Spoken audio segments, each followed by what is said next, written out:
Hello viewers, আসসালামু আলাইকুম। আশা করি আপনারা সবাই ভালো আছেন। আজকে আমি যে রেসিপিটা আনছি ওটা হচ্ছে একটা পটেটো স্ন্যাক্স। এটা ভীষণ মজা ছিল, আমার তো অনেক ভালো লেগেছে। আবার ডিফারেন্ট ওয়েতে বানিয়েছি আমি এটা, ভিন্নতার সাথে। এখানের মধ্যে আমি প্রথমে টুকরো টুকরো আলুকে সিদ্ধ করে তার মধ্যে কিছু মশলা দিচ্ছি, কর্নফ্লাওয়ার, বেকিং সোডা অবশ্যই দিবেন এবং স্বাদ মতো লবণও দিয়েছি এবং এগুলোকে ভালো করে ম্যাশ করে নেব হাতের সাহায্যে। এরপর আমাদের লাগবে 2টা পলিথিন।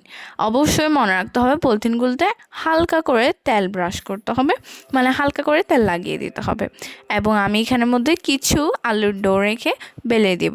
মনে রাখতে হবে যে কোনো জায়গায় মোটা বা পাতা থাকা যাবে না, একদম সমান করে পাতলা করে বেলতে হবে, যাতে ওঠানোর সময় বা ফ্রাই করার সময় কোনো স্থানে কাঁচা বা ভাজা না হয়ে যায়, এমন করে কাটতে হবে। আপনারা চাইলে আপনাদের শেপ মতো কাটতে পারেন। আমি এখানের মধ্যে খুবই সহজ পদ্ধতিতে একটি স্কোয়ার বক্স আকারের মধ্যে কেটেছি। আপনারা যে ছুরির সাহায্যেও কাটতে পারেন। দেখেন আমি অনেক সুন্দর করে এখানের মধ্যে সহজ পদ্ধতিতে কেটে নিয়েছি এবং আমাদের প্লেটের মধ্যে আলতো হাতে করে উঠিয়ে নিচ্ছি।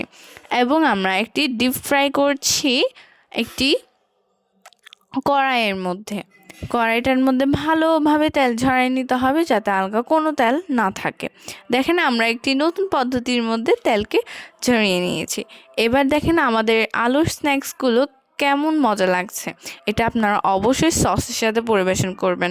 আমার চ্যানেলকে লাইক অ্যান্ড সাবস্ক্রাইব করবেন, তাহলে আমি আপনাদের জন্য আগামী ভিডিওতে একটি সসের ভিডিও নিয়ে আসবো। আসসালামু আলাইকুম।